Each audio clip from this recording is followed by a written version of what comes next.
Tonight, we step once again into the mysterious, tangled, and often awkward world of medieval intimacy. A world filled with whispered secrets, strange customs, and the ever-watchful eyes of both neighbors and the church. Most people imagine medieval romance as grand castles, knights serenading maidens, and candlelit chambers filled with tender moments. But the reality was far messier and far more public. In the average medieval home, privacy was almost non-existent. Most peasants lived in small one-room houses where the family, livestock, and personal belongings all coexisted. The kitchen, the bedroom, and the stable often shared the same cramped space.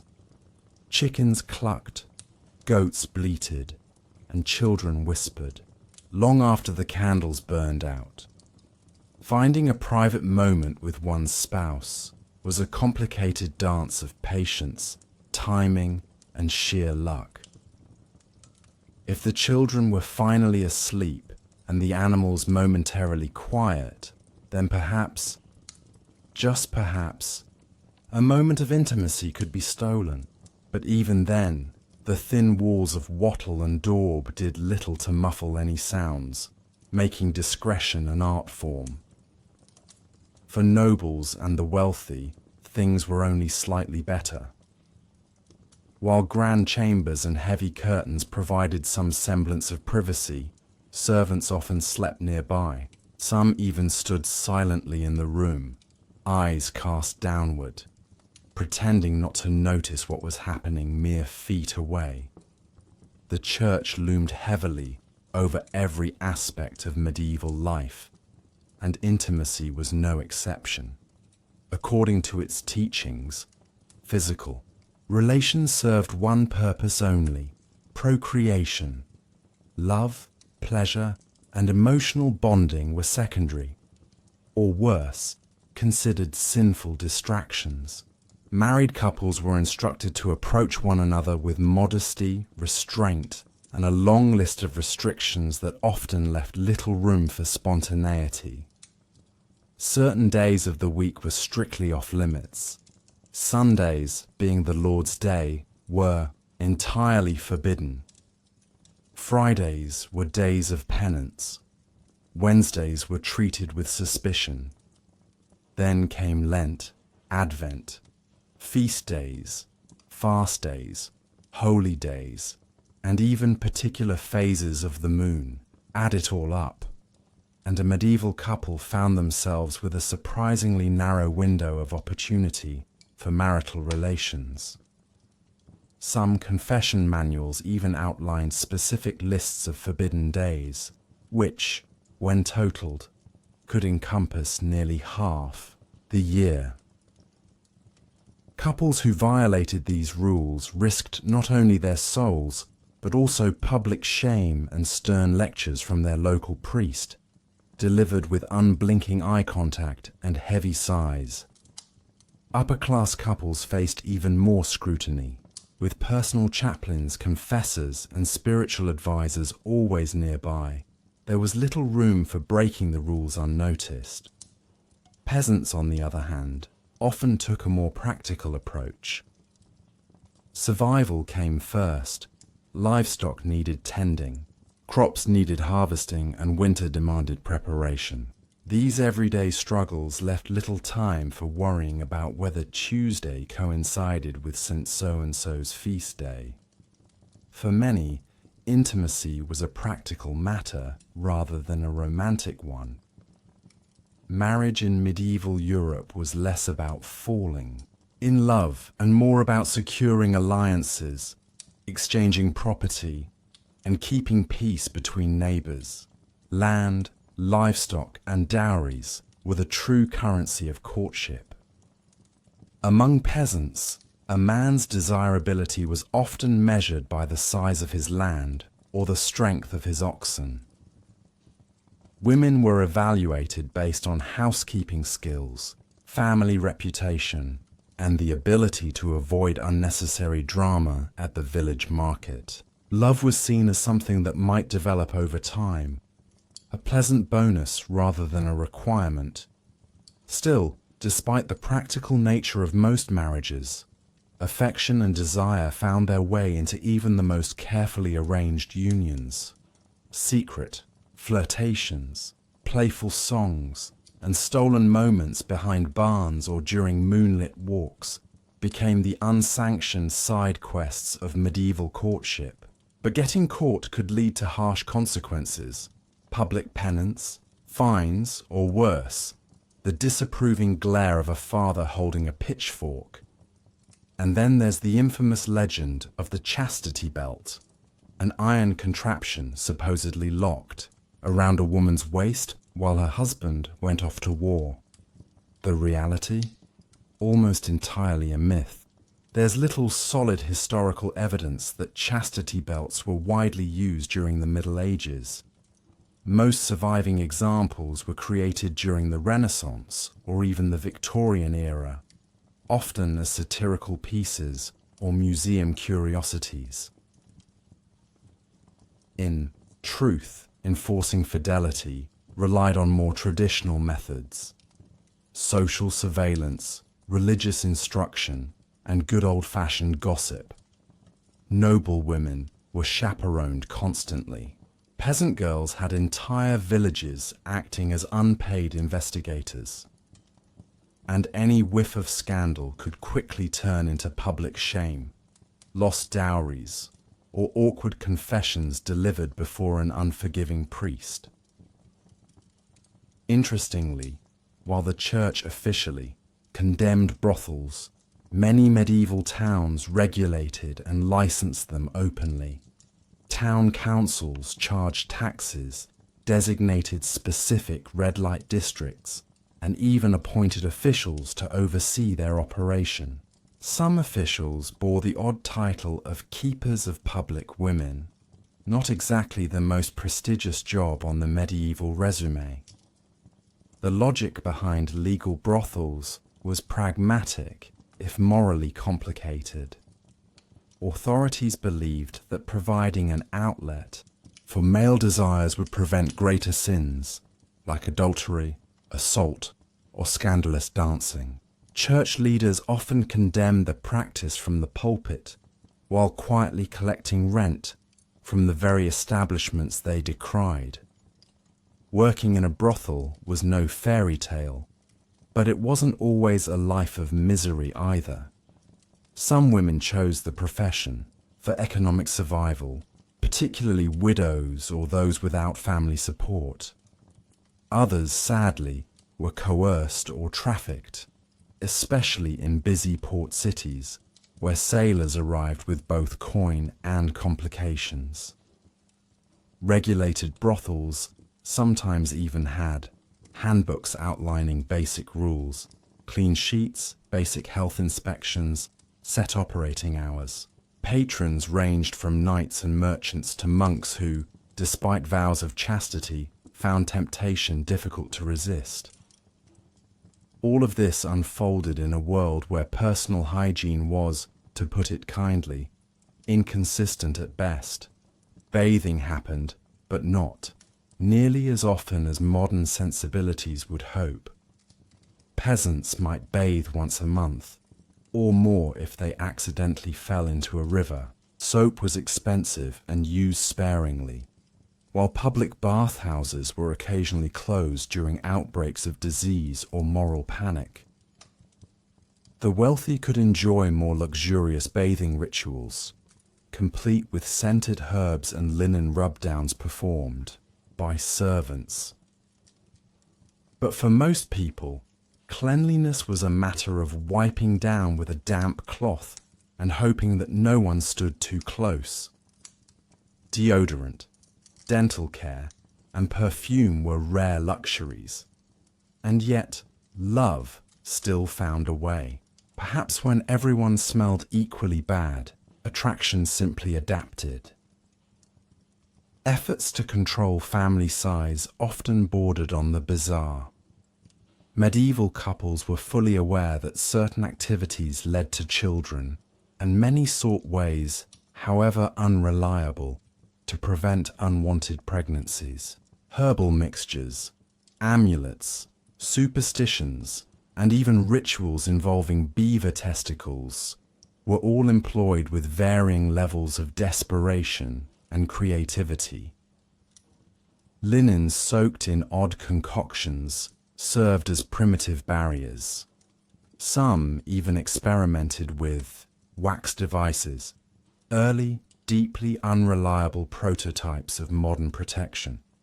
None of these methods offered much assurance, but the attempts reflect a clear understanding of cause and effect, and a desire to manage an unpredictable future.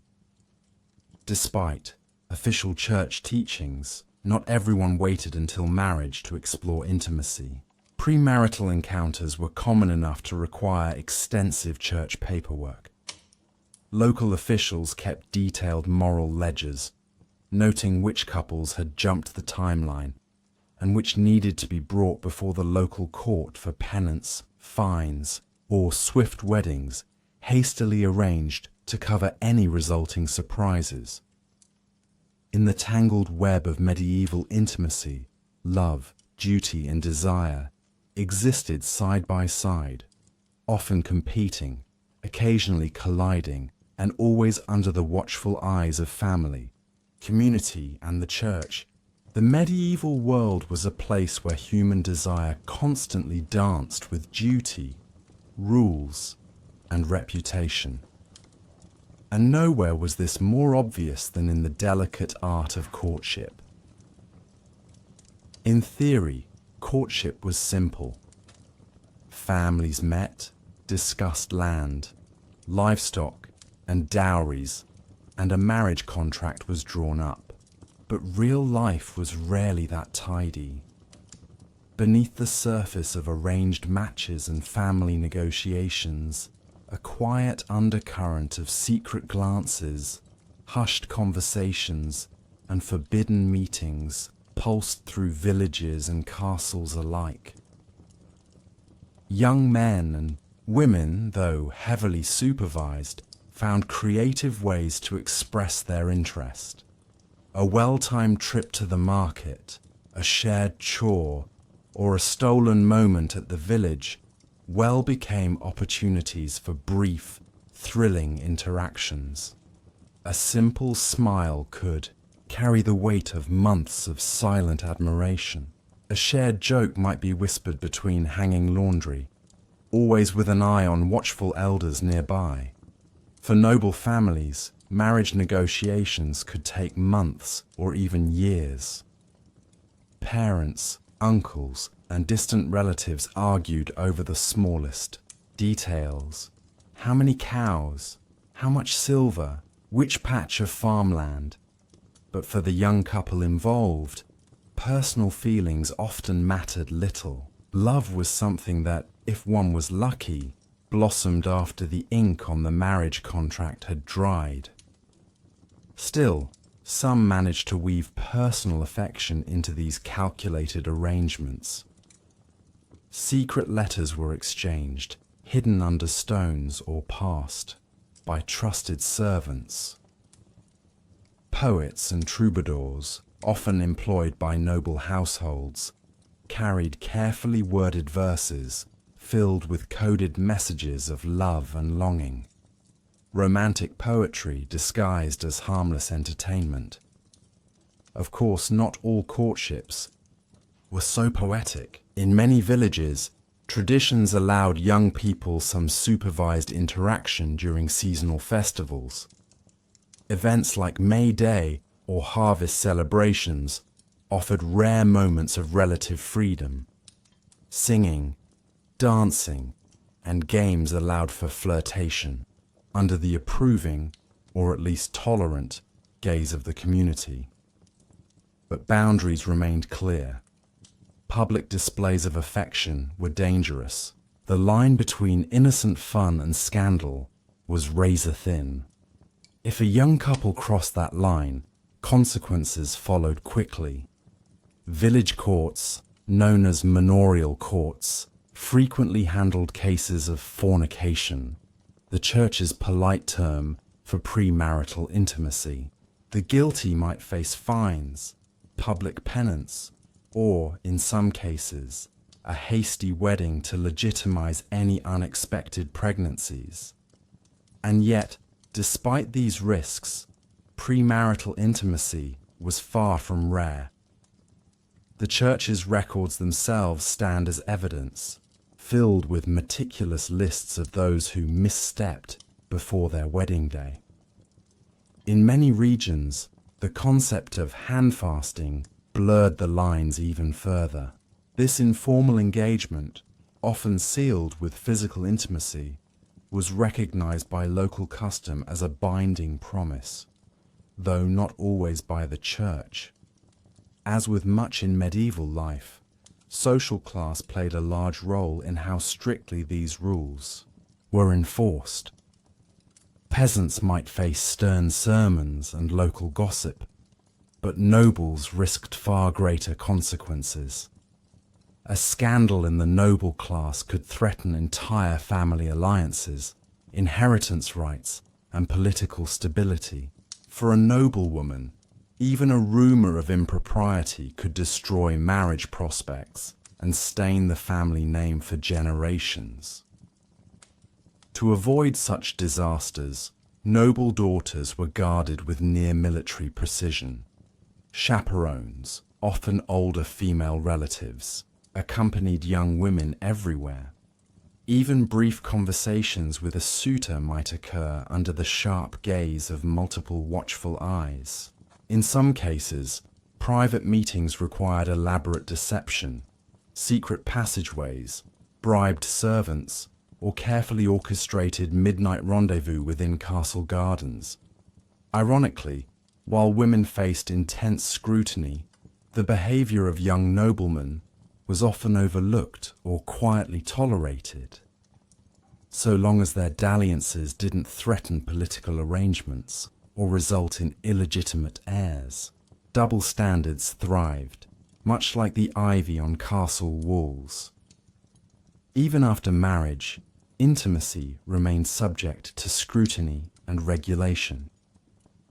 Detailed marriage guides written by church scholars outlined not just when intimacy was allowed, but how it should happen. One 13th century manual advised married couples to approach intimacy with reverence, without excessive desire, and with the sole purpose of procreation. Anything that suggested pleasure for pleasure's sake was met with disapproval.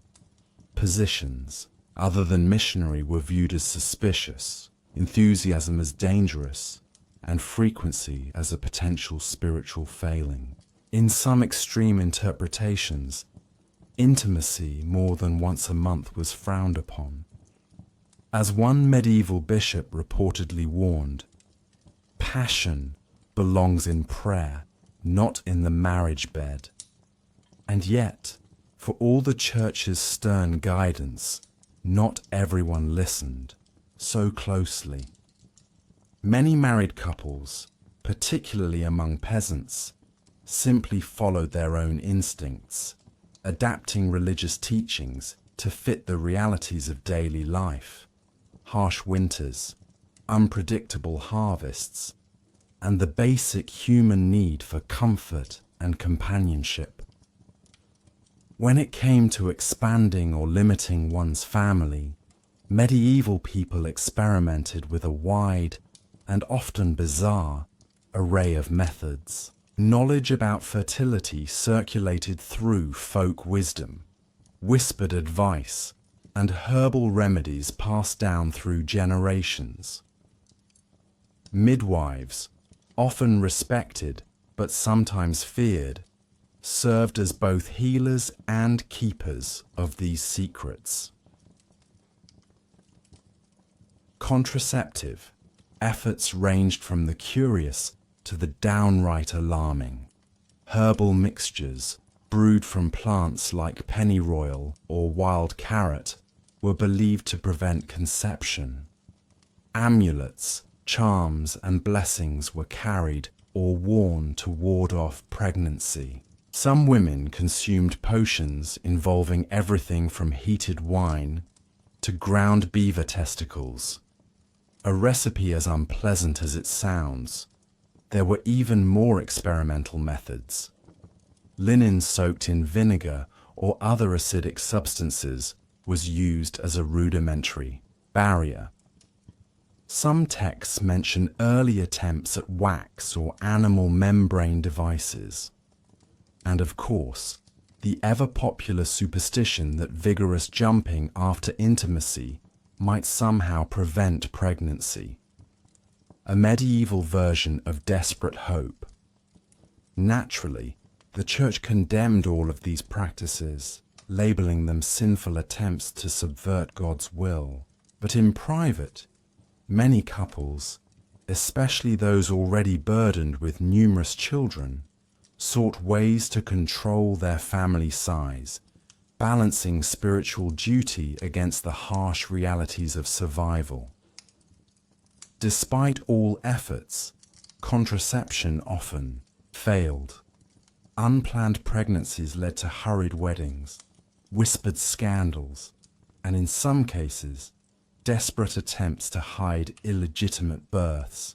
Infanticide, though harshly punished, was a grim reality in some regions, reflecting the desperate circumstances of women who found themselves outcast and alone. As much as intimacy was governed by religious and social norms, it was also shaped by the brutal realities of health and medicine.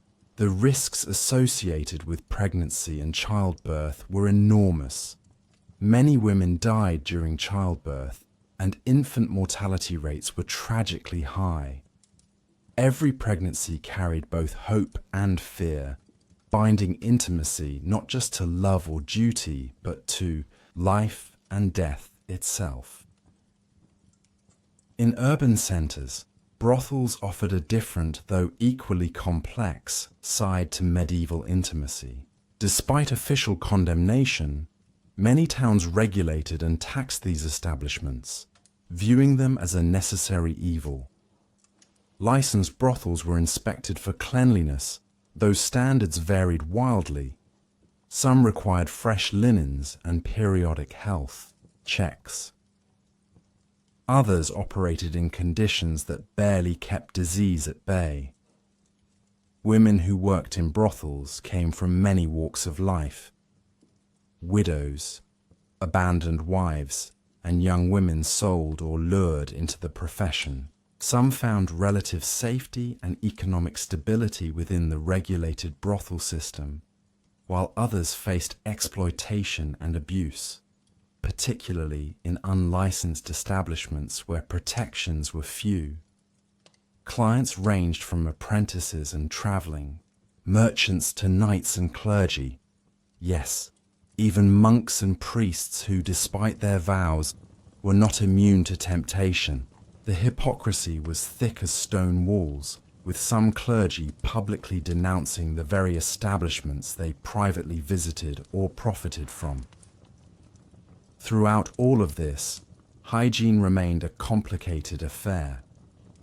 Bathing was rare for most, and strong body odors were simply part of daily life. Perfumes were expensive, reserved for the wealthy, and dental care was rudimentary at best. Ash, salt, and mint leaves were the tools of choice for cleaning teeth, while the overwhelming mix of sweat, livestock, and unwashed fabric created an aroma that few modern noses could tolerate. And yet, even in these less than romantic circumstances, people still fell in love. They still flirted, laughed, and longed for connection. For in a world filled with rigid rules, strict surveillance, and endless social pressures, the desire for closeness remained as timeless and universal as ever. As the Middle Ages rolled on, the tension between human desire and societal control only deepened. The Church's moral code, local customs, and sheer practicality continued their complicated waltz around love, intimacy, and reputation. And while most people followed the rules publicly, behind closed doors, or more accurately, behind thin wooden walls, many found ways to bend them. Marriage, of course, remained the center of it all. But even within the safety of a legal union, things were rarely simple. The church still controlled much of the intimate lives of married couples, carefully dictating when, how, and even why intimacy was permitted. Pleasure was viewed with deep suspicion. Passion was seen as dangerous. And yet, married life continued with its own quiet rhythm. Peasant families balanced daily survival with the demands of family life. They worked the fields, tended animals, and shared cramped living quarters where privacy was almost non-existent. Children, elderly parents, and even livestock often shared the same living space, separated only by thin cloth or a makeshift curtain. Any private moment required careful planning, waiting for the children to sleep, ensuring nosy neighbors weren't lurking nearby, and hoping the chickens wouldn't start squawking at exactly the wrong time. For the wealthier classes, things weren't much better. While nobles had larger homes and more space, they were rarely truly alone. Servants, maids, and guards were always nearby. Even royal chambers often included attendants sleeping in the same room or just outside the door. Privacy was a luxury few could afford. And yet, people adapted. Secret signals, whispered codes, and stolen glances became tools of the trade for couples navigating the labyrinth of medieval social expectations. A discreet touch beneath the dinner table or a coded phrase slipped into conversation could carry more weight than a dozen love letters. Speaking of love letters, literacy was becoming more common, at least among the upper classes and clergy. Secret notes, often written in Latin or French, were passed between lovers with the help of trusted intermediaries. The content ranged from poetic declarations to rather detailed proposals, all carefully phrased to avoid scandal should the letter fall into the wrong hands. The world of medieval love was not entirely humorless. Many communities developed their own traditions for matchmaking and courtship. Village festivals often included playful games designed to allow young people to interact under the watchful eyes of the community. In some places, a tradition called bundling allowed courting couples to spend the night together, but fully clothed and separated by a wooden board, or tightly wrapped in fabric to discourage any unsanctioned activities. Of course, human creativity often found ways around these obstacles. Among the clergy, temptations lurked as well. Monasteries and convents were intended to be havens of chastity and devotion, but human nature occasionally crept in. Secret relationships, forbidden liaisons, and even entire scandals unfolded behind cloistered walls. Historical records reveal more than a few abbots and nuns who strayed from their vows, sometimes resulting in pregnancies, hasty cover-ups, or exile. In towns and cities, the regulated world of brothels continued to operate in its murky grey area of legality and sin. Some brothels were surprisingly well organized, with ledgers, rules, and even basic health protocols. Others were little more than crowded rooms where desperate women and eager customers conducted hurried transactions in the flickering glow of oil lamps. For many women, working in a brothel was a desperate choice rather than a preferred one. Economic hardship, orphanhood, or abandonment often left few options for survival. And while some managed to find a degree of financial independence, others faced exploitation, disease, and constant danger. Yet even here, not everything was bleak. Friendships formed among the women, and some clients formed ongoing relationships that resembled a strange version of medieval companionship. In certain cases, brothel keepers, often older, retired workers, provided some protection and stability, acting as both employers and guardians. Outside the world of brothels, village gossip remained a powerful force. Everyone knew everyone else's business, or at least thought they did.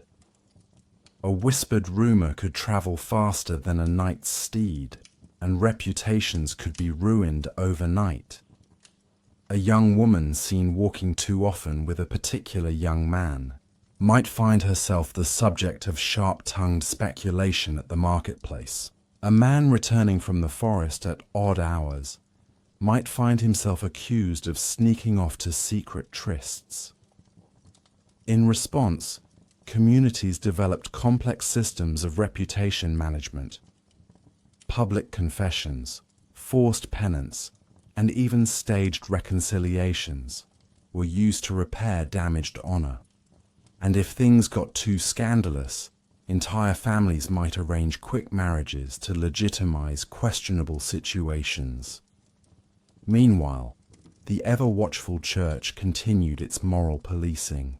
Priests were expected to question their parishioners in confession about their most private acts, sometimes with shocking specificity. Manuals for confessors offered long lists of questions to ask, from "Did you engage in intimacy outside marriage?" to "Did you experience too much pleasure during marital relations?" The line between spiritual guidance and invasive interrogation was often paper-thin. But even within the church itself, there was hypocrisy. Some high-ranking clergy openly kept mistresses or fathered illegitimate children, often turning to elaborate legal maneuvers or large financial payments to cover up their indiscretions. Popes, bishops, and abbots preached celibacy while engaging in the very acts they condemned from the pulpit.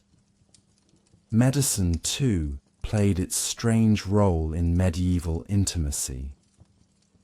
Physicians and herbalists offered a dizzying variety of treatments and advice, some based on limited understanding of human biology, others rooted in pure superstition. Aphrodisiacs were prescribed using everything from honey and ginger to more exotic ingredients like powdered pearls or ground antlers. At the same time, midwives and wise women dispensed herbal concoctions for contraception or fertility, operating in the shadows of both church law and formal medicine. Some of their remedies may have had mild effects, while others likely did little more than offer hope to desperate clients. And then, of course, there were the ever-present superstitions. Lovers might consult astrologers to determine auspicious times for intimacy. Charms and talismans were worn to enhance desire or protect against unwanted pregnancy. Some even believed that certain phases of the moon could affect conception, leading to an intricate web of folk beliefs layered over religious doctrine. Throughout it all, medieval people displayed a remarkable ability to balance rigid societal expectations with the complexities of real human emotions. Love, desire, guilt, and joy mingled together in a world where rules were strict, but life was messy. The dance between passion and propriety continued, generation after generation, as people navigated the intricate maze of medieval relationships. Their world was filled with contradictions, strict morals coexisting with secret affairs, public virtue masking private vices, and the constant push and pull between duty and desire. As medieval Europe marched forward, the dance between desire and doctrine continued to weave its intricate patterns. The Church's grip remained firm, but the hearts of men and women pulsed with the same hopes, fears and longings that had always stirred beneath the surface. The village green, once again, became the silent stage for many untold stories. Young men, with flushed cheeks and nervous hands, offered simple tokens: a ribbon, a flower, sometimes even a well-polished apple, hoping to catch the favor of a maiden. Girls, trained from childhood to balance propriety with curiosity, responded with the smallest of smiles, their glances stealing more words than lips ever dared to speak aloud. But even the smallest flirtation carried risks. Behind lace curtains and wooden shutters, the older generation watched. A glance held too long, a stroll that lingered past sunset. All were noted, whispered about, and catalogued for the next marketplace gossip session. For the peasants, marriage remained mostly practical. The romance, if it came at all, was often a welcome accident. More commonly, families negotiated dowries with careful calculation. A cow here, a patch of land there, promises of labor or political peace. These were the true currencies of medieval matchmaking. Among the nobility, negotiations were even colder. Alliances between kingdoms, settlements of old grudges, or the strategic expansion of wealth. These were the real motives behind many high-born marriages.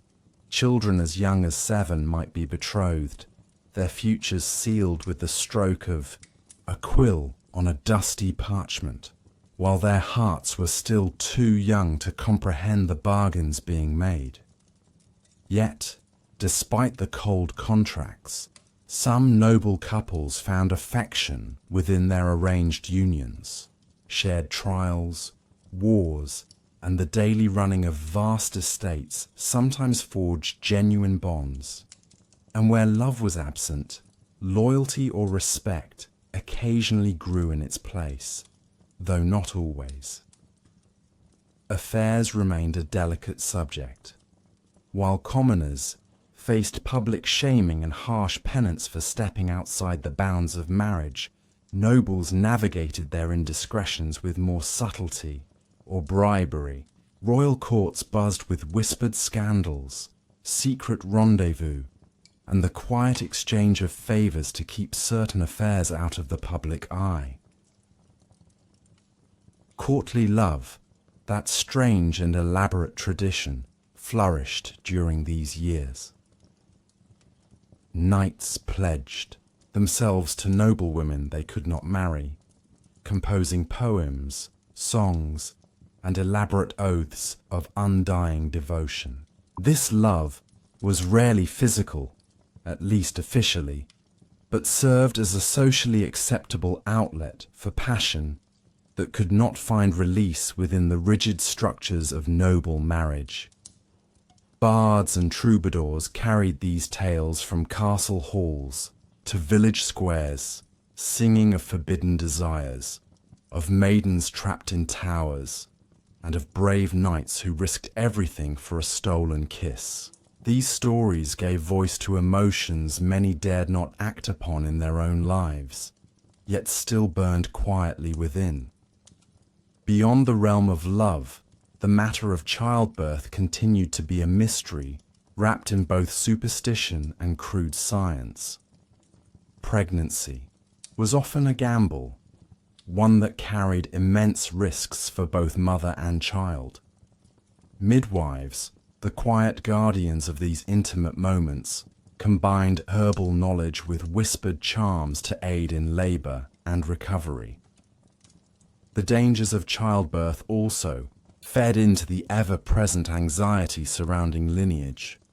especially among the upper classes. A noblewoman's ability to produce healthy heirs could determine her fate. Failure often led to disgrace, exile, or replacement. Success meant security, influence, and sometimes even power. Superstition crept into the birthing chamber as well. Amulets hung above the bed, prayers were recited, and certain foods or drinks were consumed to ensure the health of the child. The line between medical advice and mystical practice blurred easily in a world where much was still unexplained. Meanwhile, the clergy continued to issue their moral edicts. Certain theologians, unable to resist the urge to catalogue every possible sin, wrote lengthy treatises on appropriate and inappropriate acts within marriage. One particularly severe manual advised couples that intercourse should be brief, silent, and focused entirely on procreation. Anything else risked offending divine order. Despite these strictures, the reality on the ground often differed. Peasants, concerned more with survival than doctrine, quietly ignored many of the church's pronouncements. After a long day's labor in the fields, the fine points of ecclesiastical law likely seemed distant. If passion sparked beneath the humble thatched roof of a peasant cottage, few were there to intervene, save for the watchful eyes of family members, or perhaps a particularly nosy neighbor. But even in these small private moments, the consequences could be significant. An unexpected pregnancy outside of marriage might lead to forced unions, heavy fines, or public penance. In some towns, moral courts convened regularly to deal with accusations of fornication or adultery. Witnesses were called, testimonies taken, and verdicts handed down with varying degrees of severity. At the same time, not all punishments were harsh. Sometimes practical arrangements were made, a fine paid, a marriage hastily arranged, or a quiet agreement struck between families could smooth over many potential scandals. Reputation, after all, was everything. The tension between the official teachings of the church and the lived experience of medieval people remained constant. While sermons thundered from cathedral pulpits, everyday men and women navigated their own private compromises, balancing duty, desire, and the ever-present watchfulness of their communities. Even as the 14th century gave way to the 15th, new factors complicated these already intricate dynamics. The rise of urban centers brought together diverse populations, creating new opportunities for secret liaisons and new dangers for those caught. The spread of literacy and printed materials still in its infancy began to offer access to new ideas, some of which quietly questioned the harshest dogmas of the past. But for most, daily life remained much the same, a constant balancing act between passion and piety, duty and desire, public virtue and private indulgence. And so, our journey through the tangled world of medieval intimacy continues, with more secrets still waiting to be uncovered. As the candlelight flickered behind the thick stone walls of castles and humble cottages alike, the private lives of medieval men and women unfolded in all their complexity. Love, lust, duty, and doctrine remained tightly woven together, each thread pulling against the other in a constant silent struggle. In the narrow alleys of bustling medieval towns, secret glances were exchanged under the watchful eyes of merchants and town criers. The cobblestone streets echoed not just with the calls of vendors, but with the whispered rumors of who had been seen walking too closely, speaking too softly, or vanishing into shadowed corners after sunset. Markets weren't just places to trade goods, they were hubs of social intrigue, a misplaced touch while haggling for eggs, a stolen glance while selecting fabric, or an extra long conversation by the well. All of it fed the gossip mills that never ceased turning. In many villages, the marketplace served as both courtroom and confessional, where reputations were built and destroyed by idle tongues. Yet, despite this suffocating social surveillance, desire refused to be tamed. The heart often plotted its own course, beyond the boundaries of family arrangements and church mandates. Among the nobility, clandestine affairs flourished behind the heavy velvet curtains of courtly life. Courtiers, knights, and ladies-in-waiting often engaged in secret liaisons while maintaining the polished exterior of propriety. Secret tunnels, hidden chambers, and coded messages became tools of forbidden passion. Even the royal courts, centers of supposed virtue, pulsed with scandal beneath their gilded surfaces. Powerful lords and queens played dangerous games, entangling personal desires with political ambition. A well-placed affair could secure alliances, influence decisions, or topple entire dynasties. And while some secret loves ended in quiet satisfaction, others sparked open feuds, bitter rivalries, and even bloodshed. Down in the villages, though the stakes were different, the risks were no less real. For many young couples, the thrill of secret meetings behind barns or within moonlit forests was balanced by the looming threat of discovery. If caught, punishments ranged from public shaming and heavy fines to forced marriages or worse. And yet, love still found its way through the cracks. Not every union was arranged or transactional. There were those rare, brave souls who defied their families and the church's dictates, choosing affection over duty. These stories often became village legends, some ending in happy unions, others in tragedy, but always whispered with wide eyes around hearth fires. Meanwhile, the church remained relentless. Monasteries produced lengthy texts warning against temptation, outlining strict codes of behavior and offering extensive lists of sins to confess. The confessional booth, dark and small, became the stage for many awkward admissions. Parish priests, sworn to secrecy, became unintended custodians of their flock's most intimate struggles. Ironically, not all clergy remained above reproach. Stories circulated of monks and priests who, despite their vows, found themselves entangled in forbidden affairs. In some regions, entire convents gained reputations for secret romances hidden behind thick abbey walls.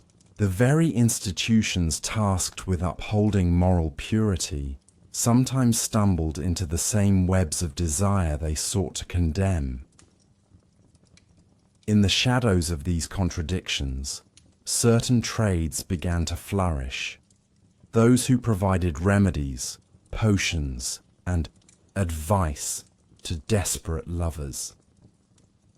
Herbalists, midwives, and cunning women were often sought out in secret for their knowledge of love potions, contraceptive herbs, or even methods to help end unwanted pregnancies.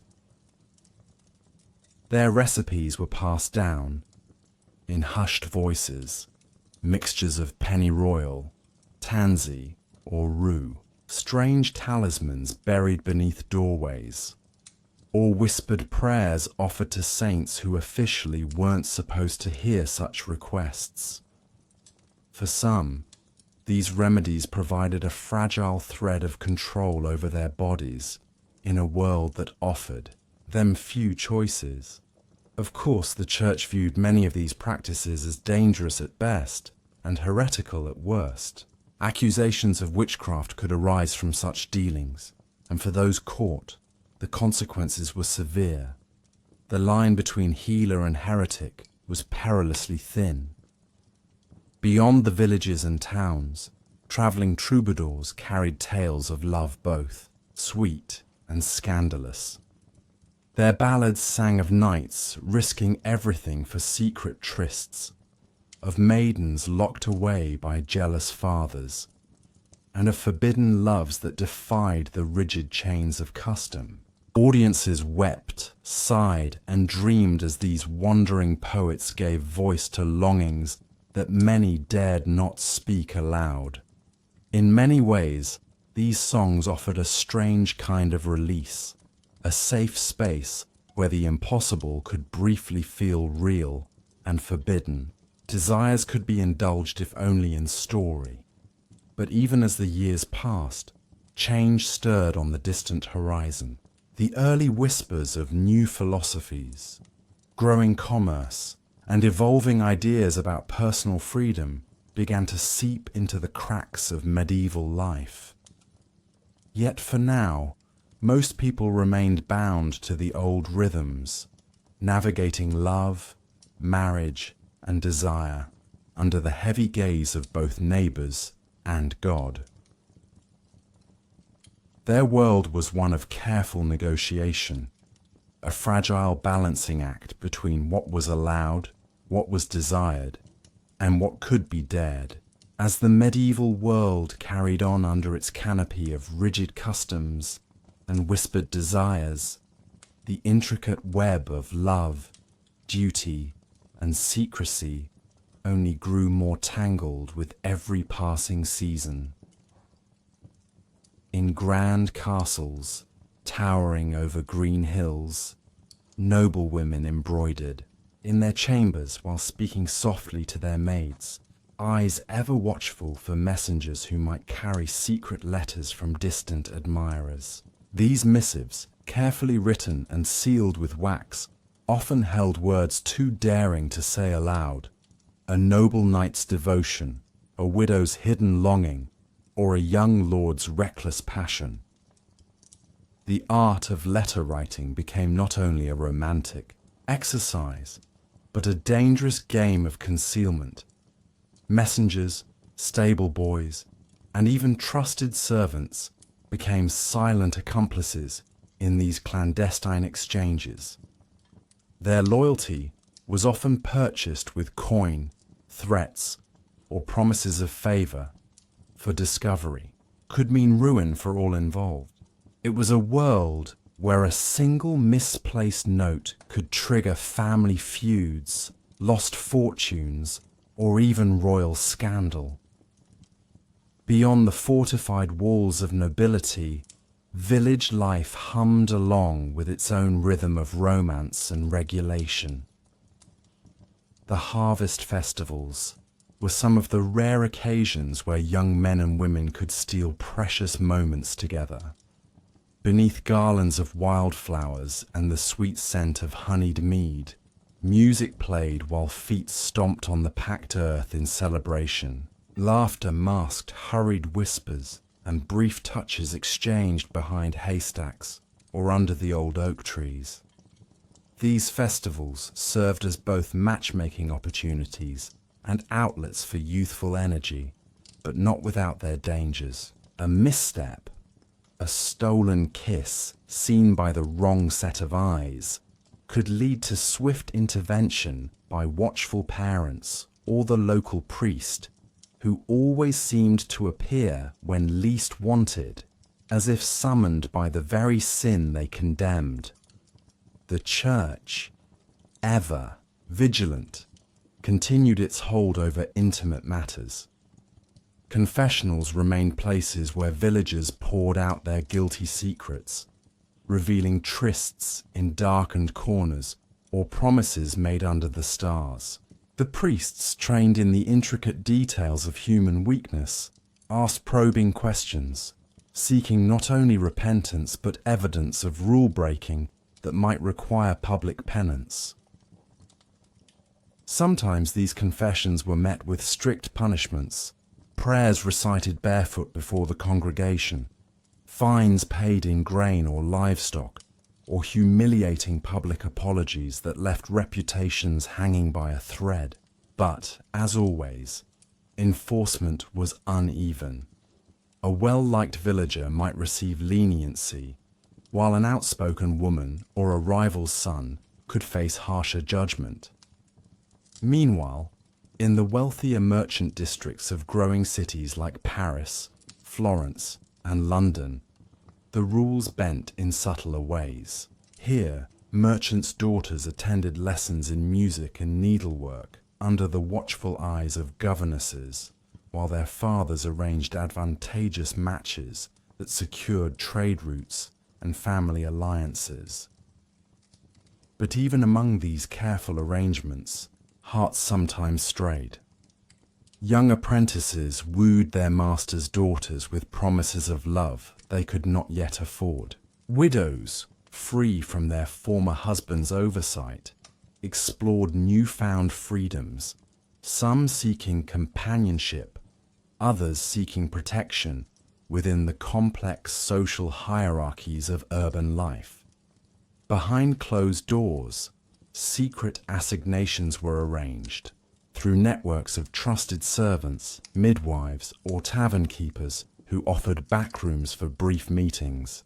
The world of forbidden love was a quiet industry of its own, sustained by those who benefited from the secrets they kept.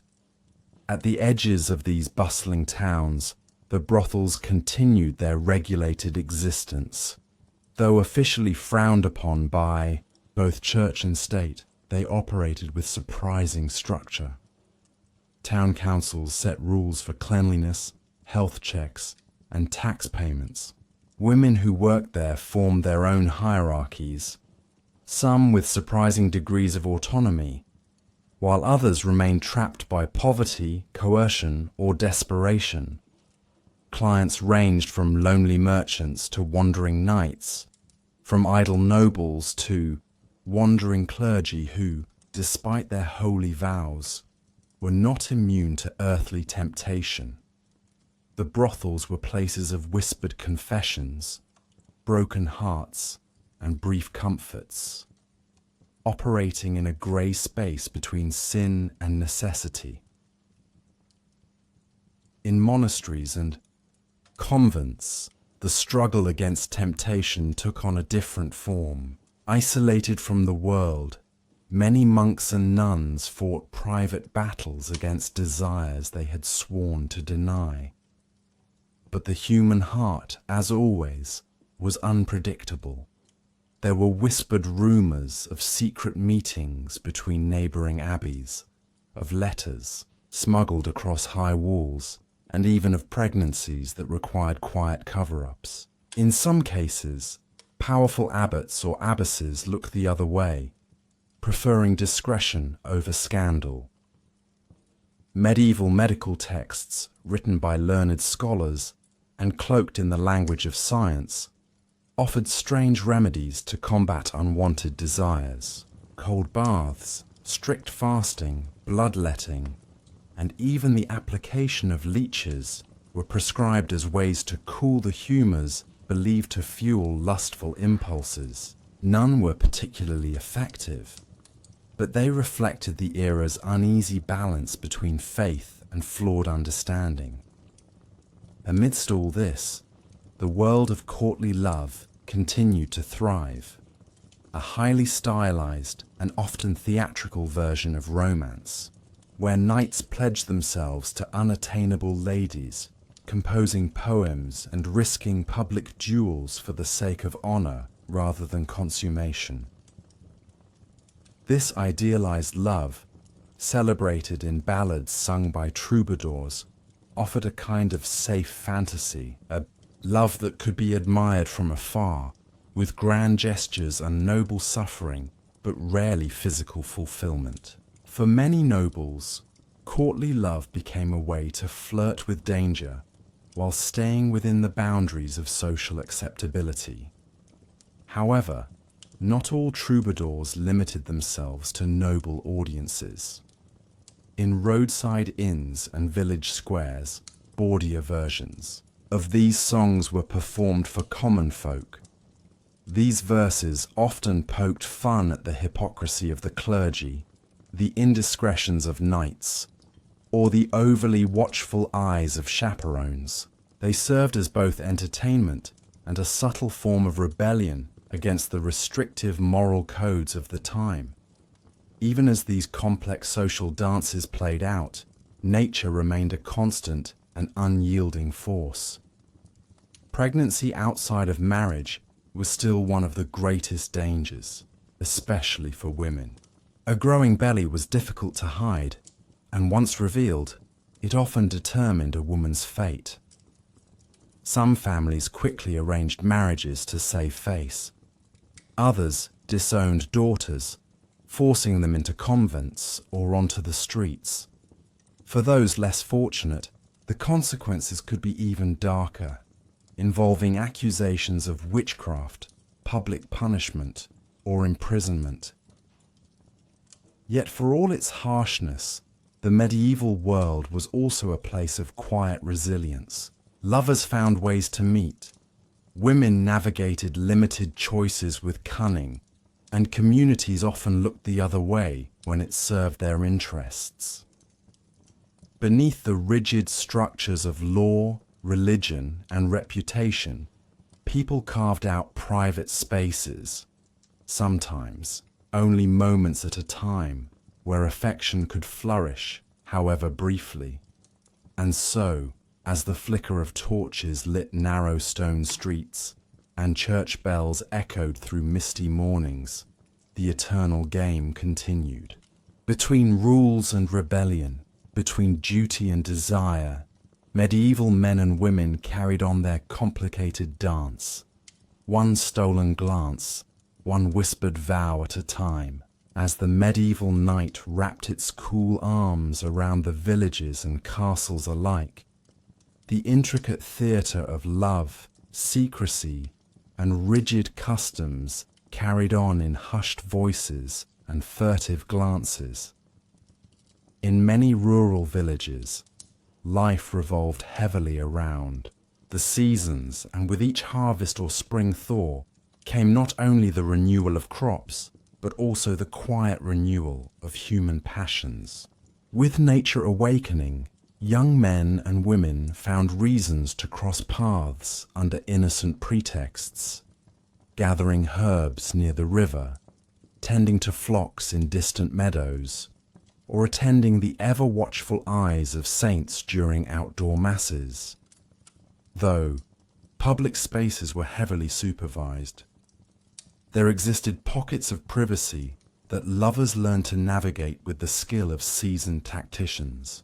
The thick woods, abandoned mills, and even the shaded corners of village cemeteries became silent witnesses to whispered promises and stolen kisses. Yet these secret meetings came with risks: jealous rivals, suspicious parents, or an unlucky encounter with a wandering priest could easily turn a quiet rendezvous into public scandal. It was a delicate balance between boldness and caution, a game of timing, discretion, and luck. Within the high stone walls of castles, the stakes were even greater. Nobility's affairs were not just matters of reputation, but of politics, inheritance, and bloodlines. A single illegitimate child could alter the course of family fortunes or spark wars between once allied houses. Royal courts, despite their glittering feasts and opulent banquets, were rife with intrigue. Behind every arranged marriage stood silent rumors of unsanctioned liaisons between ladies-in-waiting and knights, between widowed duchesses and ambitious courtiers. Poets and musicians were often the secret messengers of these hidden desires, delivering coded verses and ballads meant for only one pair of ears in the crowded hall. In such places, even the smallest gesture held meaning.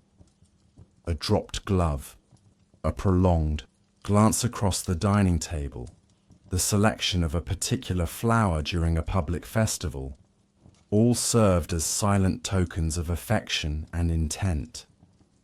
The church, of course, maintained its ever-watchful gaze. Bishops and confessors continually issued new guidelines, sermons grew sharper and penalties harsher. Yet, ironically, the confessional booth itself sometimes became a sanctuary for both sinners and saints. Confessors heard it all: the hesitant admissions of frightened girls, the proud boasts of young men, the tearful regrets of noble women trapped in cold marriages. Each confession added to the priest's quiet power, for knowledge, even when acquired under the seal of penance, granted leverage in a world ruled by secrets. In many monasteries and convents, this power dynamic extended even further. The very isolation that was meant to protect purity sometimes became fertile ground for hidden desires to grow. Visiting priests, traveling monks, and even the occasional noble patron offered temptations too strong for some to resist. While many monks adhered strictly to their vows, others found loopholes or simply succumbed to human frailty. Some abbots quietly fathered children, discreetly arranging their futures outside monastery walls. In rare cases, entire convents were rocked by scandal when multiple pregnancies became impossible to explain as divine miracles. Amid this strict moral landscape, knowledge about the human body was both limited and often shrouded in superstition. Medieval physicians, armed with ancient Greek texts and religious doctrine, offered bizarre and sometimes dangerous advice. Some suggested that women could only conceive if they experienced pleasure, a belief that allowed certain husbands to justify excessive demands while also placing blame on women for childlessness. Others blamed the stars, believing that certain planetary alignments either encouraged fertility or caused barrenness.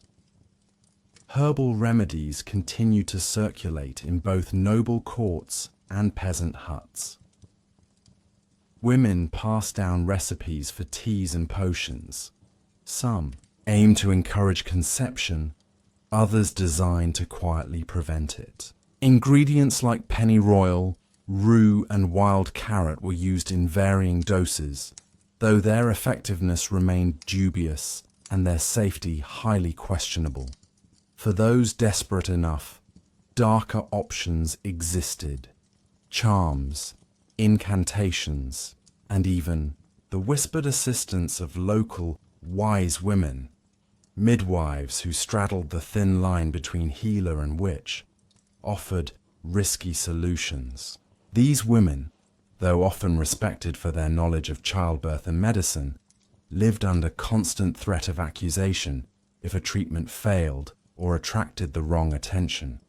And yet, even with all the danger, life found a way to bloom. Secret children were sometimes passed off as the offspring of distant relatives or conveniently timed marriages. Wealthy families might quietly pay to relocate servants or wet nurses to far-off regions. Meanwhile, among peasants, the arrival of an unexpected child was often absorbed into extended family networks, with neighbors offering silent, practical support rather than public condemnation. In the bustling marketplaces of medieval cities, another form of romantic interaction took place. Subtle negotiations of dowries and marital arrangements. Parents bartered not only with coin but with land, livestock, and valuable trade connections. These arrangements were less about personal Feelings are more about ensuring security for future generations. But even in these transactions, young hearts occasionally found ways to assert themselves. A daughter might plead for a more agreeable suitor, or a son might drag his feet, inventing reasons to delay an undesired union. Though rare, stories existed of young couples eloping, braving the wrath of family and church alike to marry for love rather than property. In many regions, the hand-fasting ceremony allowed couples to bind themselves together with a promise of future marriage, recognized by custom, even if not yet blessed by the church. These informal unions served as both a loophole for eager lovers and a point of contention for religious authorities struggling to maintain control over the sanctity of marriage. Meanwhile, troubadours continued to sing their tales of forbidden love and star-crossed devotion, their verses echoing through both manor halls and village inns. These songs, equal parts entertainment and quiet rebellion, kept alive the hope that even in a world bound by rules, true love might still triumph. As the seasons turned once more, and the great wheel of medieval life spun on, the delicate dance between desire and duty continued. Lovers planned their meetings under cover of darkness, priests prepared their sermons of warning, and parents arranged alliances by candlelight. The ever-present tension between the sacred and the sinful remained an invisible thread binding all their lives together. And so, as the village roosters crowed and the castle towers caught the first light of dawn, the medieval world stirred once more, its secrets safely tucked away for another day. As the medieval sun rose higher over the stone towers and rolling hills, the delicate balance between love, duty, and sin reached its final, inevitable turning point. Generations had lived under the watchful eye of both the church and community, their passions carefully measured, controlled, or punished. Yet despite centuries of sermons, whispered gossip, and moral codes, human hearts remained stubbornly untamed. In the grand halls of castles, noble families continued to orchestrate marriages like intricate games of chess, hoping to secure alliances, land, and heirs. Every wedding carried with it layers of political strategy and silent calculations. A dowry here, a treaty there, and always the undercurrent of potential scandal waiting to erupt should hidden indiscretions come to light. Within these households, young brides were often little more than pawns, dressed in fine silk yet burdened, with expectations far heavier than their wedding gowns. Many found themselves bound to cold, distant husbands more interested in lineage than affection, and so, behind the heavy oak doors and velvet curtains, the search for tenderness persisted, sometimes found in trusted servants, visiting knights, or secret liaisons carefully concealed from prying eyes. The danger of discovery was constant. Lady Isolde, a young duchess in one such court, had secretly fallen for Sir Alaric, a knight of minor nobility tasked with guarding her husband's lands. Their stolen moments in shadowed gardens and candlelit libraries carried both passion and peril. One loose word from a servant, one misplaced token, could condemn them both. And yet, even amid these high stakes, not all were condemned when discovered. Wealth and influence often softened scandal into whispered rumors, quickly forgotten under carefully arranged payments and alliances. Powerful families could afford discretion. The poor, however, faced far harsher consequences. In the villages that dotted the countryside, love remained both simpler and infinitely more fragile. Without the buffers of wealth, peasants who stepped outside societal norms risked public humiliation, forced penance, or even banishment. The church courts, ever eager to enforce morality, frequently summoned couples suspected of premarital intimacy or secret unions. Public punishments were designed not only to shame, but to deter others. Forced confessions, barefoot processions through town squares, or long hours spent kneeling before the church altar. Yet, despite these measures, love's resilience persisted. Couples still found moments beneath moonlit barns, during summer festivals, or behind the crowded stalls of bustling markets. Meanwhile, the monasteries and convents, once intended as sanctuaries of purity, had long since become microcosms of the same temptations that plagued the outside world. Despite vows of chastity and obedience, some monks and nuns quietly broke their oaths, forming forbidden attachments under the very roofs meant to protect them from sin. Abbot Gregory, head of a renowned monastery, struggled daily with the confessions of his brethren. While many remained steadfast, others faltered, consumed by desires they could neither fully understand nor entirely resist. In whispered meetings beneath candlelight, he counseled them, offering both stern rebuke and gentle understanding, knowing all too well the frailty of flesh. Even the confessional booths across Europe bore silent witness to humanity's ongoing struggle. Priests became reluctant custodians of their parishioners' deepest secrets. Stories of secret pregnancies, unapproved affairs, or desperate attempts at controlling fertility through dangerous remedies passed down through generations. The knowledge shared within those wooden walls was both burden and power. A priest who knew too much could sway entire families, subtly influencing marriages, alliances, or business arrangements, always under the guise of spiritual counsel. Despite the heavy hand of the church, however, not all its members were blind to human weakness. Some confessors offered genuine compassion, recognizing the immense weight placed upon young couples, especially peasants struggling to balance survival with morality.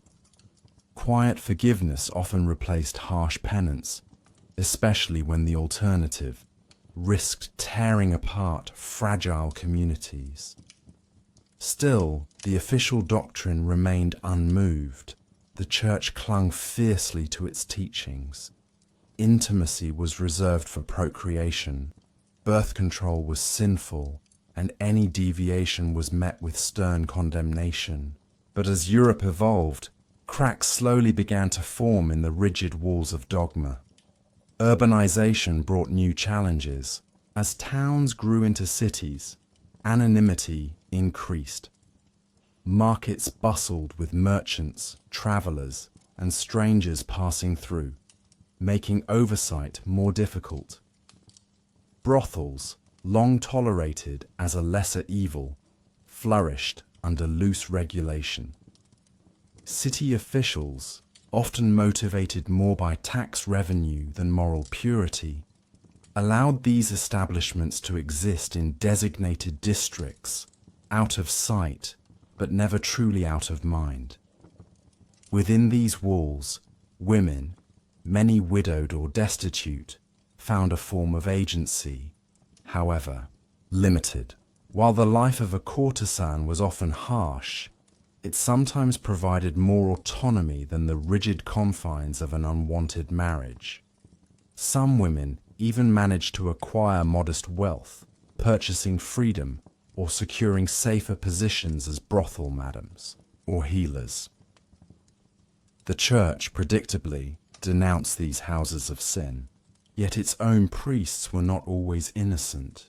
Scandals occasionally erupted when high-ranking clergy were caught frequenting the very establishments they condemned from the pulpit. Hypocrisy flourished, hidden beneath layers of incense, ritual, and gilded vestments. Even as medicine advanced, contraception remained largely ineffective and deeply taboo. Herbal concoctions, amulets, and strange superstitions continued to circulate, though few methods offered real protection. For many, preventing pregnancy relied more on luck than science. The risks for women remained far greater. And unmarried, pregnancy could mean social ruin, economic devastation, or worse.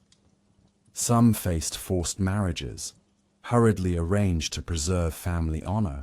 Others were cast out, left to survive as best they could, their former lives shattered by one mistake or one forbidden moment of love. But not all endings were tragic. In rare cases, love found a way to triumph. Secret marriages were legitimized through local customs or eventually blessed by sympathetic priests. Children born out of wedlock were occasionally accepted into extended families, their origins quietly rewritten as tales of distant cousins or hastily deceased spouses. Among the peasantry, practicality often softened harsh judgments.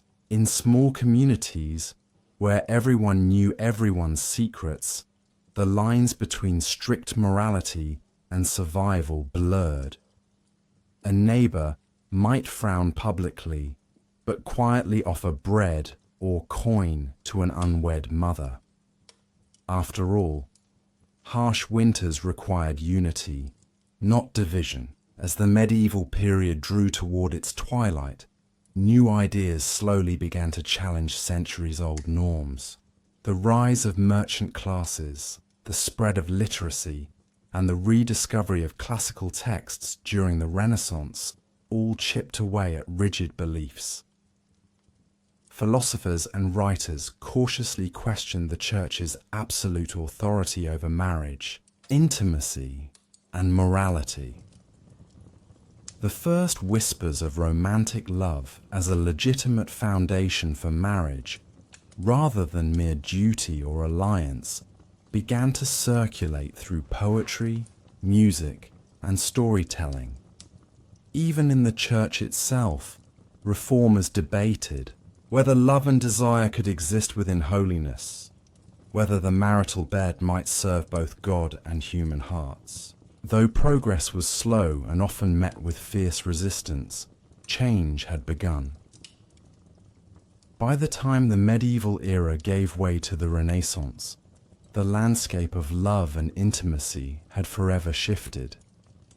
The medieval world, with all its contradictions, its rigid laws, its secret passions, its whispered scandals, had laid the foundation for a more complex understanding of human relationships.